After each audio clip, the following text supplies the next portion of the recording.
Hello बच्चों, आज का टॉपिक है work power energy.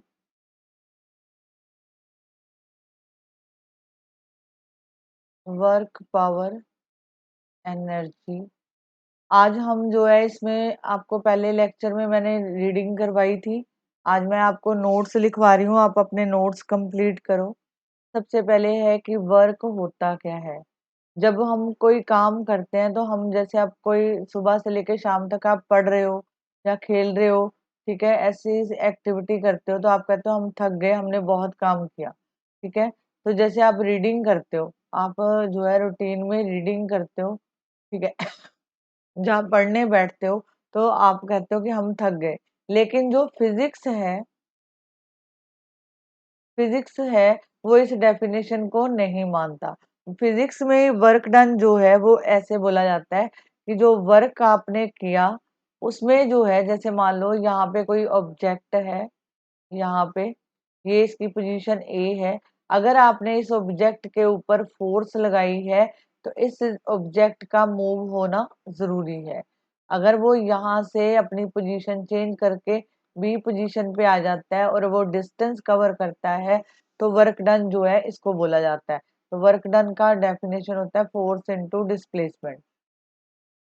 This is a force और दिस इज ए डिस्प्लेसमेंट। जैसे मान लो ये कोई बड़ा सा अलमीरा है,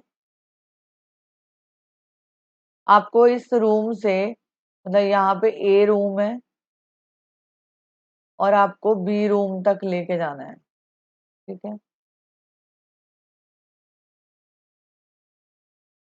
आपने इसको फोर्स लगाई, ये जो है अलमीरा एक रूम से दूसरे रूम में आ गया। ठीक है, इसने डिस्टेंस डिस्प्लेसमेंट कवर किया, शॉर्टेस्ट डिस्टेंस कवर किया, तो यहाँ पे जो है ये शॉर्टेस्ट डिस्टेंस एस हो गया, तो मतलब वर्क डन हो गया एफ इंटू एस। कहने का मतलब ये है कि अगर आप वर्क का डेफिनेशन लिखते हो वर्क, तो आप लिखोगे व्हेन ए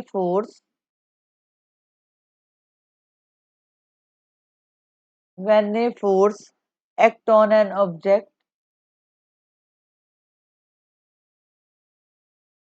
अगर आप कोई फोर्स किसी ऑब्जेक्ट पे लगाते हो एंड द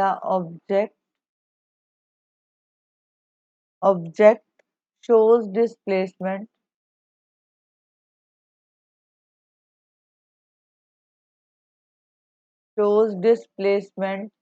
वो डिस्प्लेसमेंट शो करता है।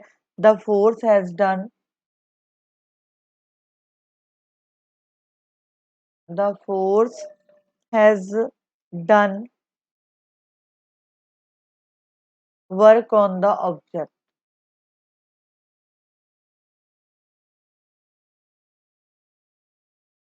Okay, when a force act on an object and object shows displacement. अगर आपने किसी ऑब्जेक्ट के ऊपर फोर्स लगाई, उसने जो है डिस्प्लेसमेंट शो किया, the force has done work on the object, तो फोर्स ने उस ऑब्जेक्ट के ऊपर काम किया।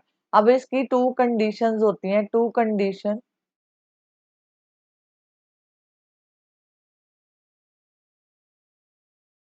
Conditions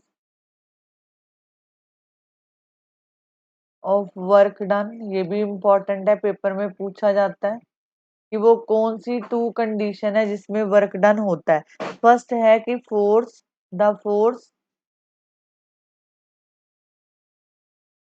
the force should act on the object. Object के ऊपर फोर्स लगना जरूरी है। सेकंड जो है, यहाँ पे the object must be displace. Object का मूव होना भी जरूरी है। मतलब दो चीजें जरूरी हैं।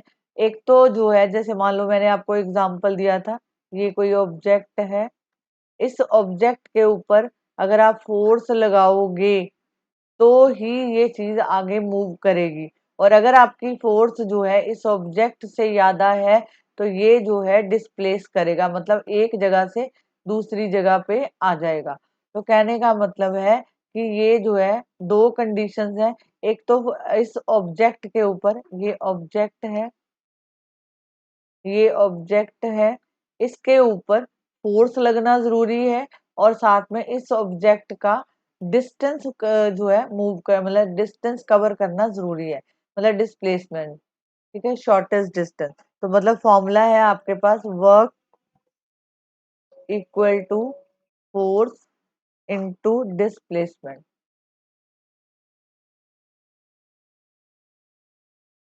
तो ये बन गया W equal to F into S. तो ये आपके पास फॉर्मूला आ गया। अगर आपको यूनिट बनाने हैं, यूनिट ऑफ वर्क, तो आप लिखोगे, सॉरी यहाँ पे ऐसे आएगा, यूनिट ऑफ वर्क। तो मतलब ये जो है W equal to, unit of work is joule होते हैं। अब देखो W equal to F into S, तो ये अगर जूल है तो यहाँ फोर्स जो है 1 न्यूटन में मेजर होती है और डिस्टेंस 1 मीटर में। तो कहने का मतलब 1 जूल जो है 1 न्यूटन मीटर के इक्वल होता है। ठीक है, अब देखो मैं आपको दोबारा शॉर्टली समझा देती हूँ कि जब आप कहते हो कि वर्क डन होना चाहिए, कोई भी काम जो है होना चाहिए, तो उसकी फर्स्ट कंडीशन है, एक तो फोर्स लगना जरूरी है, दूसरा है ऑब्जेक्ट का मूव होना जरूरी है। अगर ये दोनों कंडीशन, मतलब अगर आप फोर्स, सिंपल सी बात है कि अगर आप किसी ऑब्जेक्ट के ऊपर फोर्स नहीं लगाते, अगर फोर्स जीरो है तो डिस्प्लेसमेंट भी जीरो होगा। मतलब जैसे मान लो ये कोई कार है, कार के ऊपर आप कोई फोर्स नहीं लगा रहे, ठीक है, तो ये कार क्या मूव करेगी? अगर मूव नहीं कर रही, दैट मीन डिस्प्लेसमेंट उसकी जीरो है। ठीक है, अगर इन दोनों में से एक भी कंडीशन, इन दोनों में से अगर एक भी कंडीशन मिसिंग है, तो दैट मीन वर्क डन नहीं होगा। Is this clear? इसमें जो है सबसे पहले क्वेश्चन ये पूछा जाता है कि डिफाइन वर्क, वर्क क्या होता है और उसकी दो कंडीशन जो है बताओ कि वर्क डन होने की दो कंडीशन कौन सी है। अब उसके बाद है, नोट्स लिखो आप साथ साथ में। आगे है जैसे मैंने लिखा कि 1 जूल जो है 1 न्यूटन मीटर के इक्वल होता है। तो अब पूछा जाता है definition of definition of joule, definition of joule, 1 joule work, 1 joule work is said to be done, said to be done when 1 Newton force is applied, 1 Newton force is applied on the object, on the object, and it show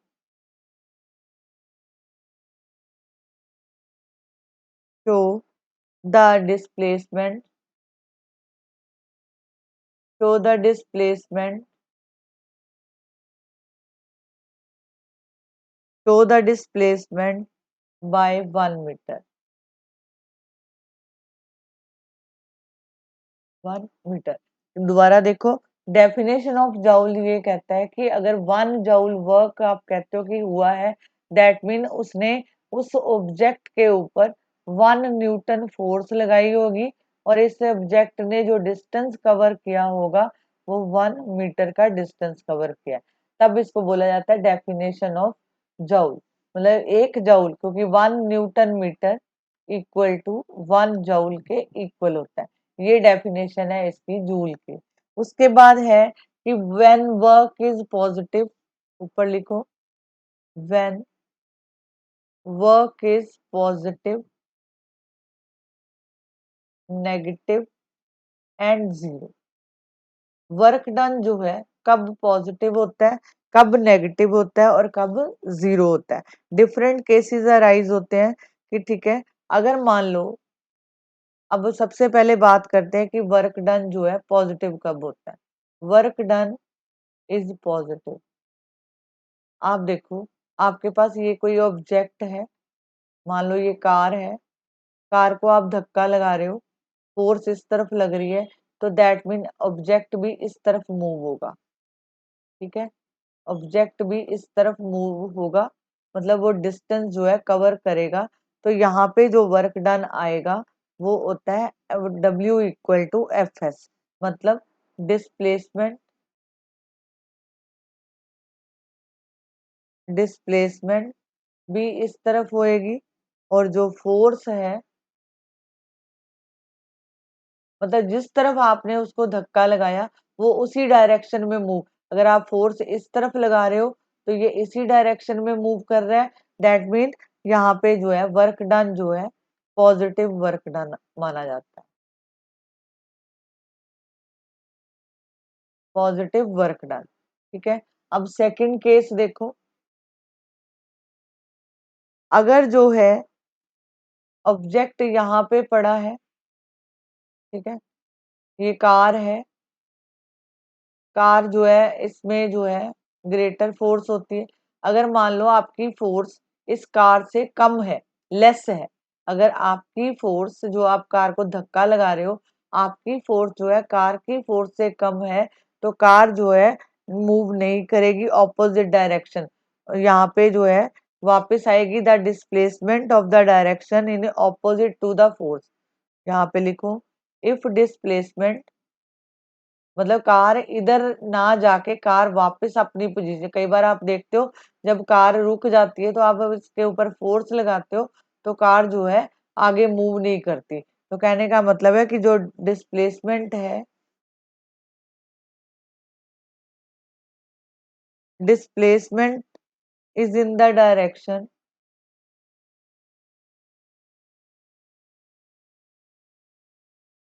is in the direction opposite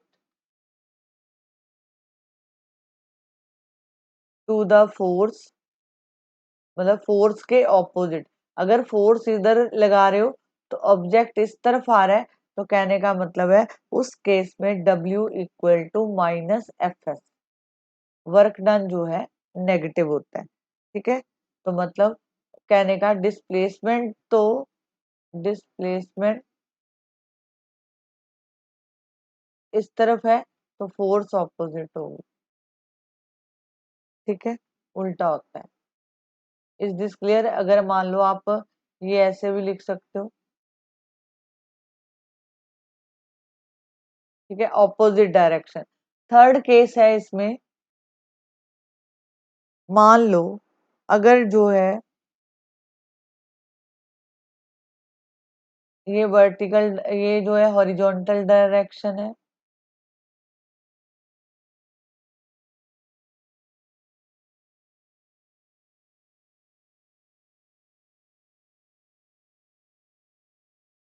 और ये इसकी vertical direction है, यहाँ पे angle बन रहा है 90 का।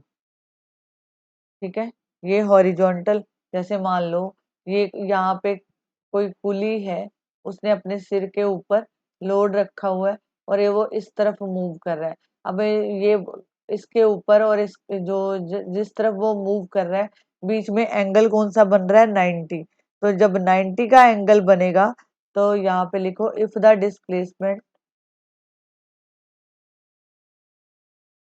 डिस्प्लेसमेंट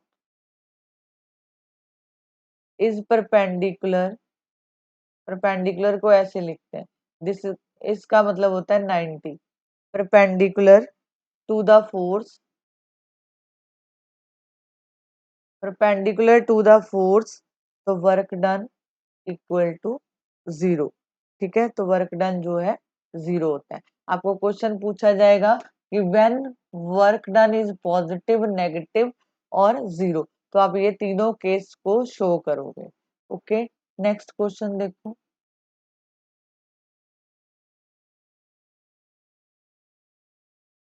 आपसे पूछा जाएगा कि व्हाट इज एनर्जी। एनर्जी क्या होती है? एनर्जी होती है कैपेसिटी टू डू वर्क, लिखो the capacity capacity of a body, capacity of a body to do work is called energy of the body, energy of the body. कहने का मतलब है कि किसी भी काम करने, किसी की कोई भी बॉडी हो, उसके काम करने की क्षमता को एनर्जी ऑफ द बॉडी बोलते हैं। अब देखो, दो पर्सन है, ए और बी, ये दोनों फ्रेंड है। हमने मान लो, मैंने कोई टीचर ने किसी भी बच्चे, ये दो बच्चों को काम दिया कि आपको जो है 10 क्वेश्चन रिवाइज करने हैं, आपका टाइम है half hour. Okay, half hour. दोनों को सेम क्वेश्चन दिए, मतलब 10 क्वेश्चन दोनों के लिए सेम है। ठीक है, टाइम दोनों को दिया हाफ आवर। अब देखो फर्क क्या आया। मान लो ए ने जो है हाफ आवर में 10 क्वेश्चन कर लिए, ठीक है, but be not done in half hour. ठीक है, इससे सिर्फ 5 ही क्वेश्चन हुए। अब फर्क क्या आया, एनर्जी का फर्क है। डिफरेंस किस में है, एनर्जी में। ठीक है, energy is different of 2 person.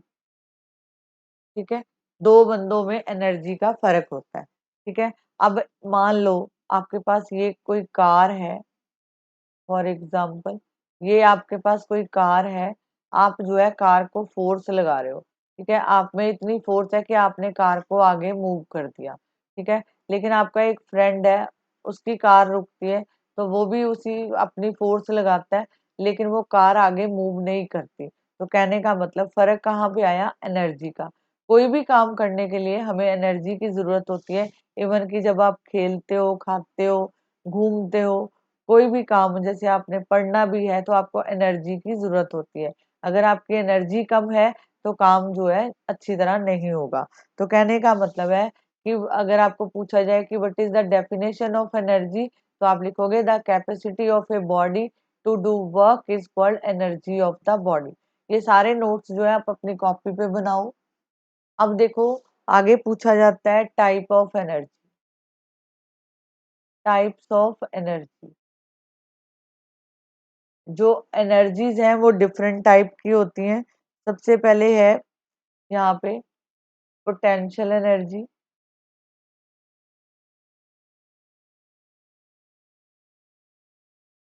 Second है kinetic energy,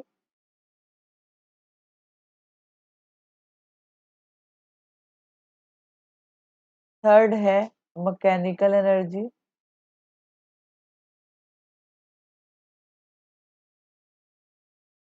mechanical energy, fourth है हीट एनर्जी,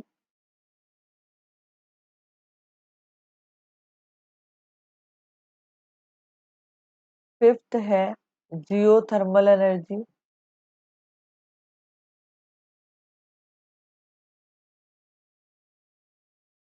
सिक्स्थ है इसमें इलेक्ट्रिकल एनर्जी,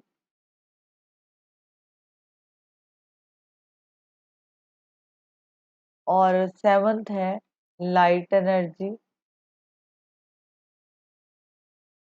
और एट्थ है न्यूक्लियर एनर्जी। मतलब अगर आपको क्वेश्चन पूछा जाता है टाइप ऑफ एनर्जी बताओ, तो जो टाइप ऑफ एनर्जी है वो डिफरेंट तरह की होती है। Potential energy, kinetic energy, mechanical energy, heat energy, geothermal energy, electrical energy, light energy और nuclear energy.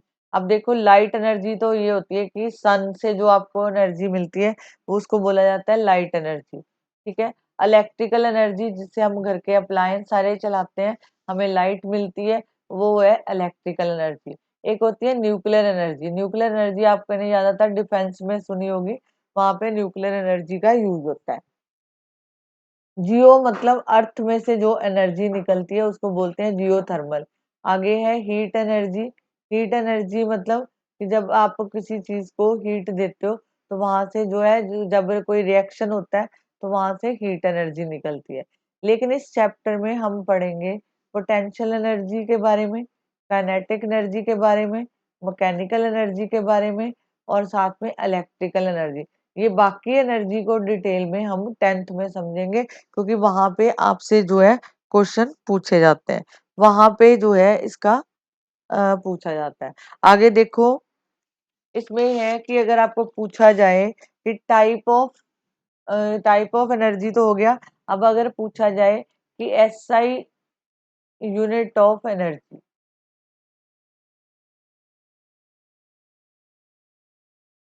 SI unit energy के क्या है, इसके भी जूल ही होते हैं। वर्क और एनर्जी के यूनिट सेम होते हैं, वर्क एनर्जी के यूनिट जो है जूल होते हैं। ओके, यहाँ तक आ गया। अगर आपको पूछा जाए कि यहाँ पे क्वेश्चन एक और पूछा जाता है मोस्टली, लिखो state the CGS unit of energy and relate it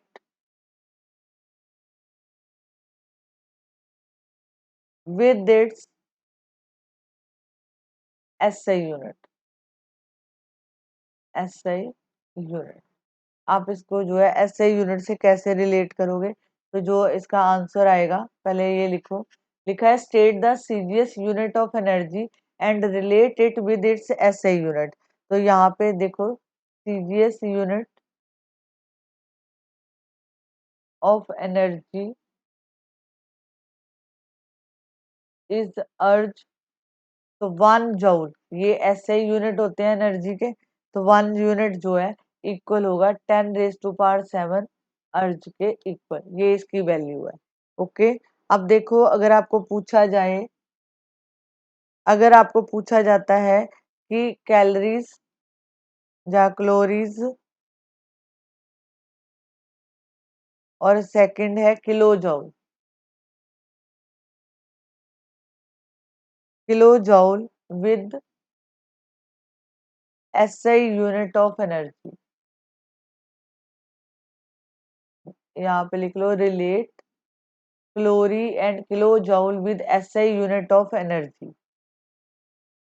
तो आप क्या लिखोगे, 1 कैलोरी जो है, यहाँ पे ओ है, ए दिख रहा है, लेकिन यहाँ पे ओ आएगा,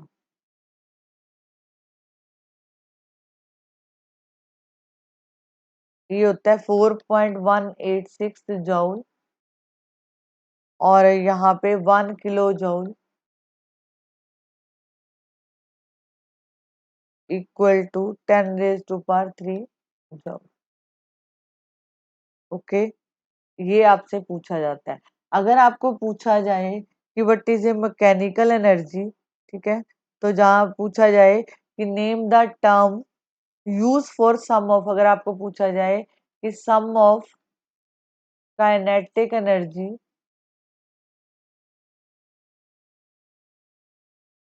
and potential energy of the body,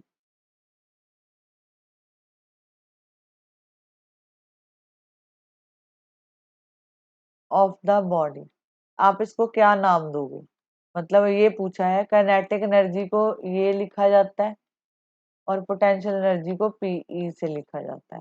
तो अब देखो, सम पूछा है, सम मतलब प्लस कर दो, काइनेटिक एनर्जी का सम, पोटेंशियल एनर्जी का सम क्या कहलाता है, तो आप लिखोगे मैकेनिकल एनर्जी।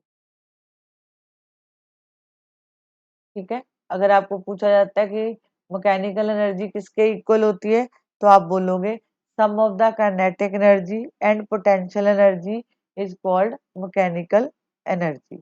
होप सो आपको इतना समझ आया होगा। आप इसको जो है नोट करो, ठीक है, नोट करोगे तभी आपको जो चीजें हैं क्लियर होंगी। ओके, अभी जो है कुछ क्वेश्चन और लिखवाती हूँ, पहले इतना लिख लो। अब देखो, सबसे इम्पोर्टेंट है जो इस चैप्टर में हमने डिस्कस करना है, एक करेंगे काइनेटिक एनर्जी के बारे में, पोटेंशियल एनर्जी के बारे में, इनके डेरिवेशंस भी आते हैं पेपर में, कि derivation of kinetic energy and potential energy, ये डेरिवेशन, ठीक है, ये पूछा जाता है। फिर पूछा जाता है कि मैकेनिकल एनर्जी क्या होता है। मैकेनिकल एनर्जी क्या होता है, कुछ क्वेश्चन आपके साथ अभी डिस्कस करूंगी। आप लिखो, ये इंपॉर्टेंट क्वेश्चन है। आप लिखो, drive an expression for kinetic energy,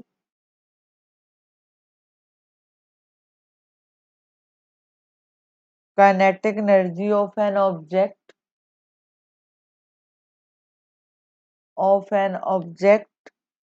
and also give it's SI unit, it's SI unit. आपको जो है इसके एसआई यूनिट बताने हैं। आप इसको कैसे लिखोगे, ठीक है। पहले तो है कि what is kinetic energy. Kinetic energy क्या होती है, जो भी चीजें मूव करती हैं, the energy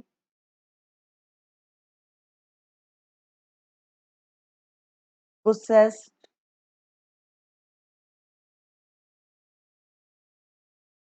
by a body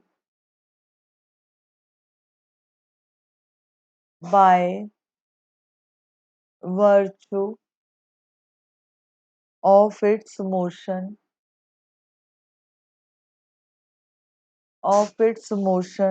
is called is called kinetic energy. Kinetic energy basically जो है मोशन के साथ रिलेटेड है।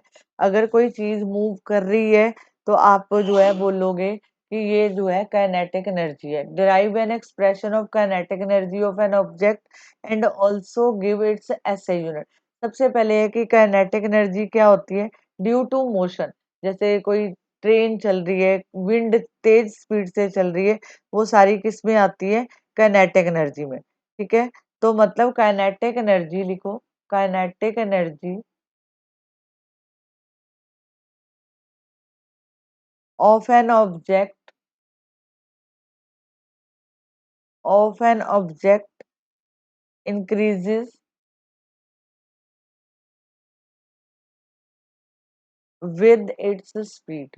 आप इससे जो है उसकी स्पीड को बढ़ा सकते हो।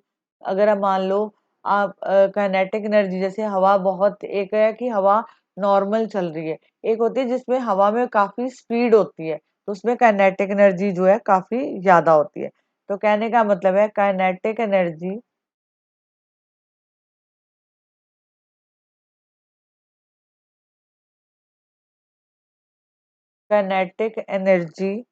Of a body moving with certain velocity equal to work done, ये work done on it to make it acquire that velocity, acquire that velocity। पहले इतना लिख लो। उसके बाद है इसका जो डेरिवेशन है, डेरिवेशन में सबसे पहले लिखोगे डेरिवेशन। डेरिवेशन में हम लिखेंगे कि लेट, आपके पास कोई ऑब्जेक्ट है, let an object of mass m moves with uniform velocity, uniform velocity, u, let us displace it by s due to constant force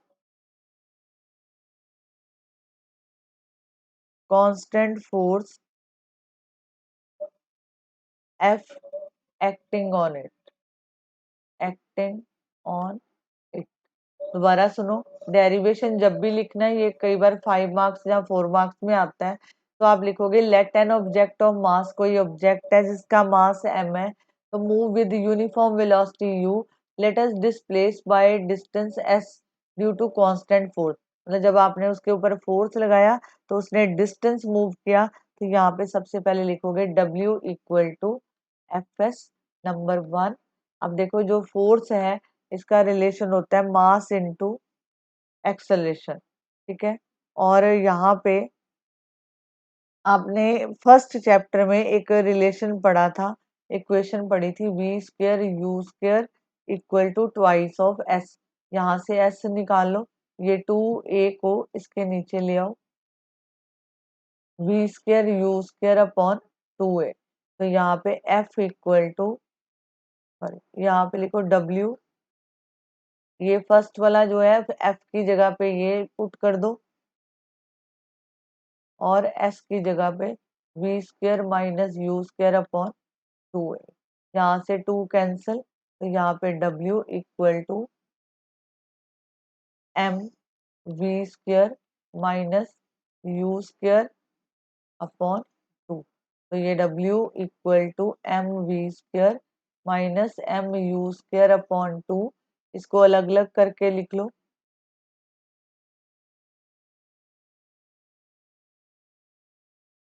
अब यहाँ पे लिखो u इक्वल टू 0, तो ऑब्जेक्ट स्टार्ट एट रेस्ट। तो यहाँ पे w equal to M V square upon 2। तो कहने का मतलब work done equal to change in kinetic energy. तो यहाँ पे आ गया ई के का मतलब है काइनेटिक एनर्जी, तो ई के equal to half M V square. अब अगर आपको कोई क्वेश्चन पूछे कि बट जो है काइनेटिक एनर्जी किसके इक्वल होती है, तो आप लिखोगे काइनेटिक एनर्जी का फॉर्मूला है हाफ एम वी स्क्वेयर। ये आपके न्यूमेरिकल में आपको हेल्प करेगा। ओके, अब देखो, अब आप इसमें लिखो potential energy.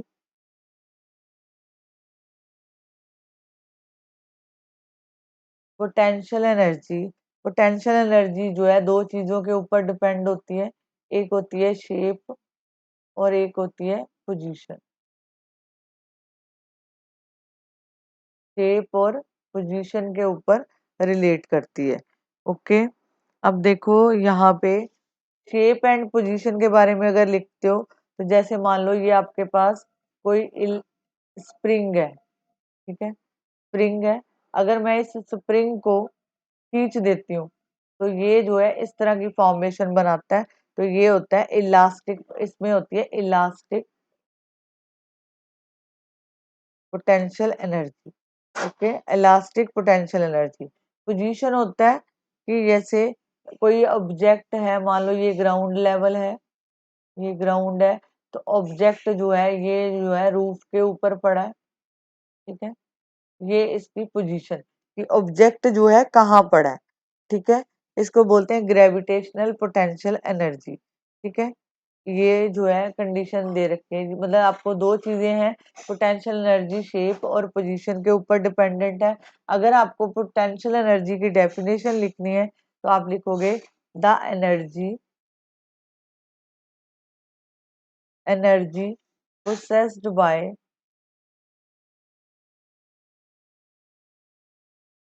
Bye body due to its motion due to its due to its position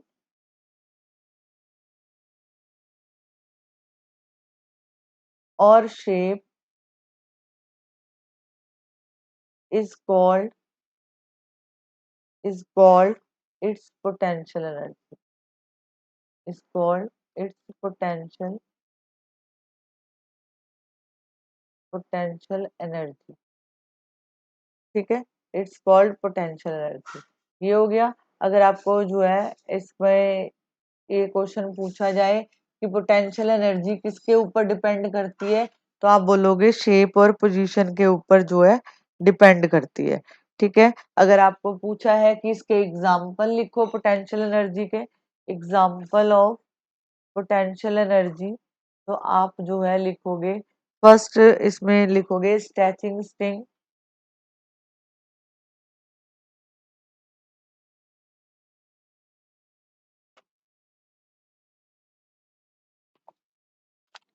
A stretched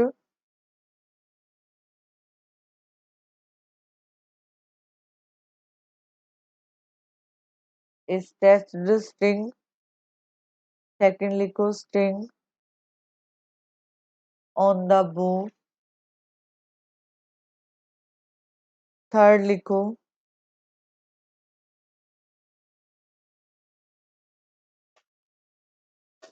raising an object against gravitational force,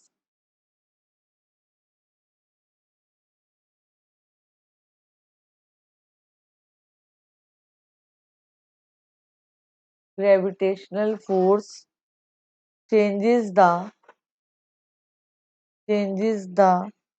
configuration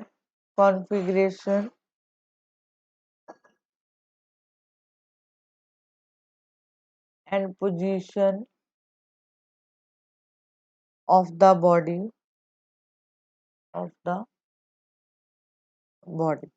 ठीक है।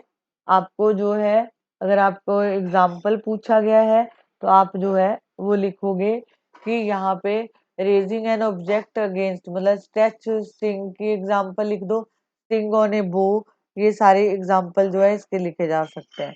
उसके बाद है, अगर आपको एक क्वेश्चन और पूछा जाता है इसमें, इसके बारे में लिखो कि ड्राइव द, ये इम्पोर्टेंट है, derive the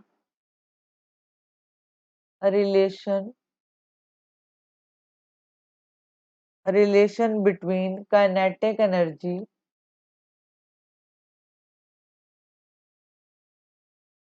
of a body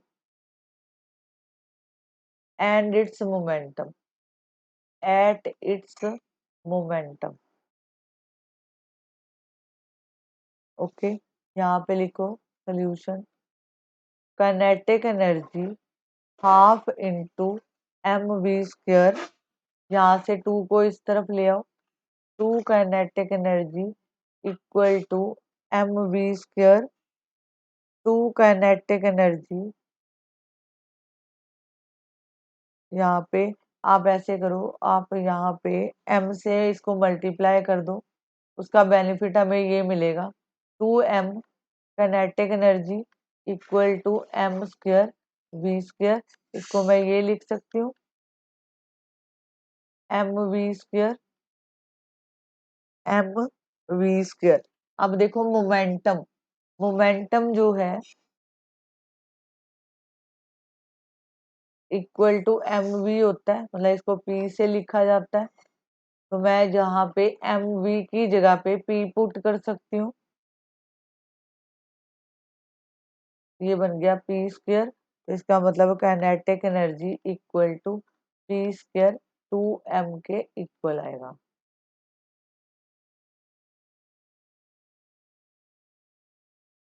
okay, ये आपके पास रिलेशन आएगा, तो ये बना kinetic energy equal to p square upon two m. Okay, अब देखो, अगर आपको पूछा जाता है कि गिव टू एग्जाम्पल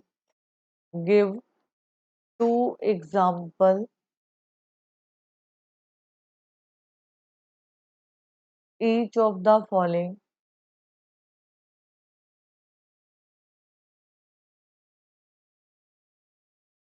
फर्स्ट है कि a body having potential energy due to change of shape,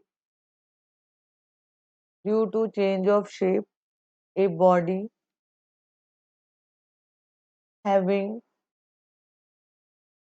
potential energy due to its position. दो चीजों का पूछा है, आपको इसका जो है एग्जाम्पल लिखना है कि एक बॉडी है having potential energy due to change its shape. तो आप इसमें जो एग्जाम्पल लिखोगे वो लिखोगे कंप्रेस कंप्रेस्ड स्प्रिंग। सेकंड लिखोगे स्ट्रेच रबड़ बैंड।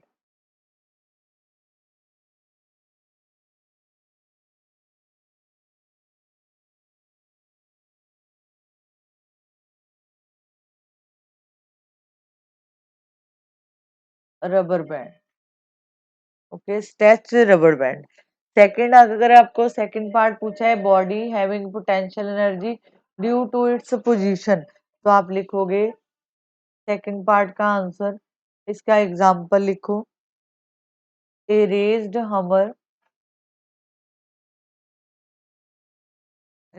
हैमर, जब आपने हैमर को उठाया हुआ है। सेकंड इसका लिख सकते हो a block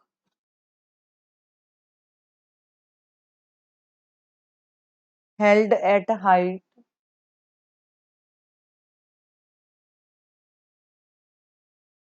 above the ground. Above the ground, जब आपने ग्राउंड से हैमर को उठा रखा है, अबव द ग्राउंड। अब इसका लिखो, आज के नोट्स कंप्लीट करना जरूरी है, इसको नोट्स लिखो ताकि आपको बुक खोल के दोबारा नहीं पढ़ना पड़ेगा। बाकी इसके न्यूमेरिकल है, न्यूमेरिकल नेक्स्ट क्लास में करेंगे। यहाँ पे देखो, लिखो ड्राइव एन एक्सप्रेशन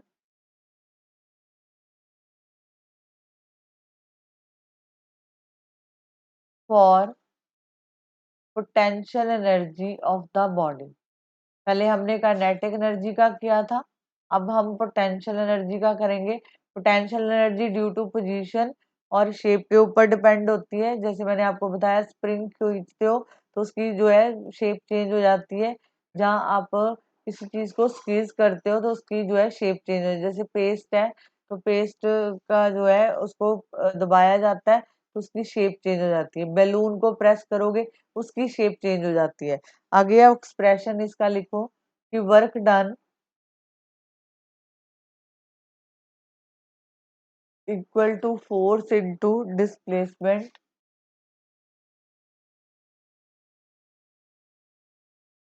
तो यहाँ पे आ जाएगा W equal to F into S, F equal to mg और S इक्वल टू h।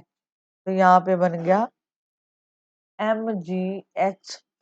तो potential energy equal to mgh, ये इसका रिलेशन है। ठीक है, mgh।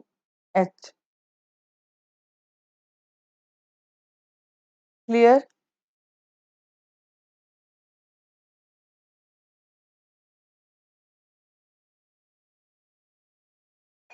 आगे एक और लिखो, how does kinetic energy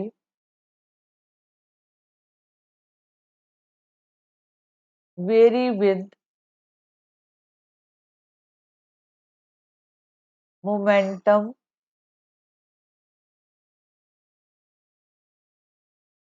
the momentum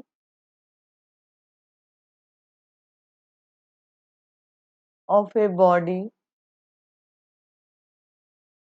is increase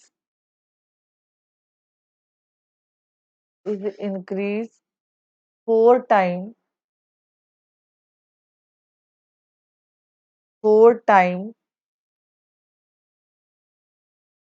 what is the final kinetic energy. अब देखो, काइनेटिक एनर्जी का आपने रिलेशन ये निकाला था, P² अपॉन 2m। ठीक है, तो कहने का मतलब काइनेटिक एनर्जी डायरेक्टली प्रोपोर्शनल है P²। अगर P जो है अगर इक्वल टू 4 हो जाए, ठीक है। तो यहाँ पे काइनेटिक एनर्जी 4 का स्क्वायर कितना हो गया, काइनेटिक एनर्जी डायरेक्टली प्रोपोर्शनल है 6। तो कहने का मतलब है kinetic energy will become will become 4 here equal to 16 time. Okay, 16 time. अगर मान लो आपको ये बोला जाए कि जो काइनेटिक एनर्जी है, काइनेटिक एनर्जी इक्वल टू जो है, हम बोल रहे हैं कि फॉर एग्जांपल दे रही हूँ, अगर काइनेटिक एनर्जी इसके इक्वल दे रखा है पी स्क्वायर के, अगर पी जो है हाफ हो जाता है तो इसका मतलब है ये करोगे potential energy directly proportional to 1/4। तो कहने का मतलब है कि जो sorry kinetic energy will become will become 1/4 time. Okay, ये आएगा। Is this clear? आपको जो है यहाँ पे ये जो जितने भी मैंने क्वेश्चन लिखवाए हैं, आपको इसके नोट्स बनाने हैं और पेपर के लिए इसी को ही तैयार करना है। अगर आप पेपर के लिए करते हो तो आपके जो है काफी अच्छे रिजल्ट आएंगे। आप इसके नोट्स बनाओ। आगे है, लिखो state energy, energy conversion occurring in A pendulum, pendulum और बल्ब। अब देखो, हमारे पास रूल है कि energy can neither be created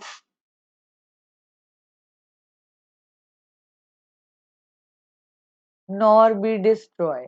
ना तो हम इसको बना सकते हैं, ना हम इसको खत्म कर सकते हैं, but it can be transfer from one form to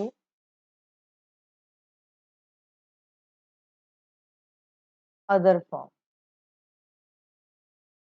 okay, other form. अब देखो पोटेंशियल एनर्जी आपको पूछा है किसमें, पेंडुलम। ठीक है, पोटेंशियल पेंडुलम के बारे में लिखेंगे तो यहाँ पे लिखो potential energy at mean position.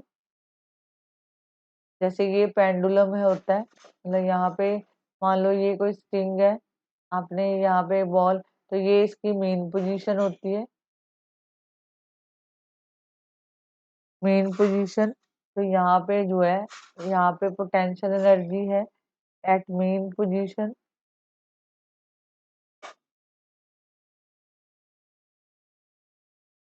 Kinetic energy, potential energy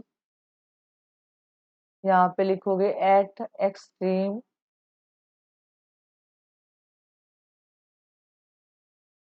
at extreme position. उसके बाद kinetic energy at mean position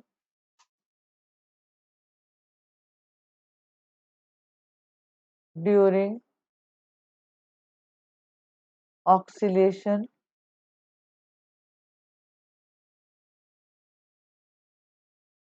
okay, ये हो गया। उसके बाद अगर अगर आपको पूछा जाए कि बल्ब, बल्ब में देखो कौन सी एनर्जी ट्रांसफर हो रही है, बल्ब में होती है electrical energy. Electrical energy convert into heat and light. तो हम इलेक्ट्रिकल एनर्जी को हीट एंड लाइट में जो है कन्वर्ट कर सकते हैं। ठीक है, मतलब आप उसको ना तो खत्म कर सकते हो, ना ही उसको जो है चेंज कर सकते हो। अब देखो, अगर आपसे पूछा जाता है, एक और क्वेश्चन करवा देती हूँ, इसके बाद आप अपने नोट्स बनाओ।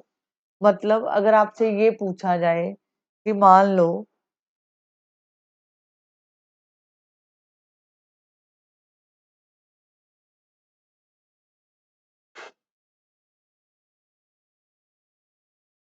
यहाँ पे m है, यहाँ पे कोई ऑब्जेक्ट पड़ा है, ये इसकी हाइट है, ठीक है। पहले ऑब्जेक्ट नीचे था, बाद में ऑब्जेक्ट ऊपर है, हाइट। जहां इसका पाथ ऐसे दिया हो,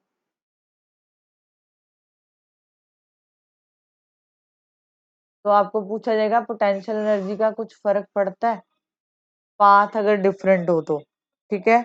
तो यहाँ पे लिखेंगे कि दोनों में, अगर आपको पाथ इस तरह का दिया हुआ है, एक पाथ इस तरह का गिवन है, तो अगर आपको पूछा जाता है कि इन दोनों में कोई फर्क है, तो पोटेंशियल एनर्जी का कोई फर्क आएगा, तो आप लिखोगे potential energy will be same. Potential energy जो है सेम रहेगी, इट डज नॉट डिपेंड।